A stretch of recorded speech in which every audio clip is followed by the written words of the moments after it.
Урматтуу Сооронбай Шарипович, могу биз элек көйгөй боюнча сүйлөп жатабыз. Ошо Марипанын, могу Розанын талаптарын кабыл алып коюңуз. Биз Талас областы боюнча ошо бардык эли боюнча сүйлөп жатабыз.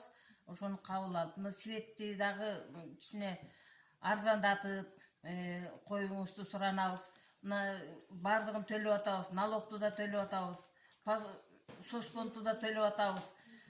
Бизден эчтеке артпайт экен. Чынында жетпейт да, чындыгында жетпейт. Мына күндөн күнгө продукталар да кымбаттап атат. Эми кандай жашоо болот мындан кийинкисин? Силер ойлонбосоңор кана, ким ойлонот? Ким биздин көйгөйүбүзгө чыдайт?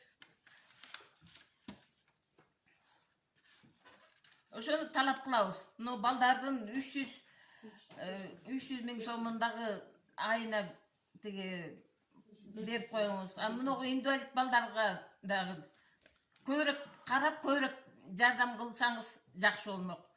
Ошо биздин талабыбыз. Анан ай сайын пособияларга 5 миңден берип туруңузду да талап кылабыз. Чыгып, сиз өзүңүздүн законуңузга киргизип, мыйзамыңызга киргизип, чегерип, ошо биздин көйгөйүбүздү угуп койсоңуз, чечип бериңиз, угуп да коюңуз.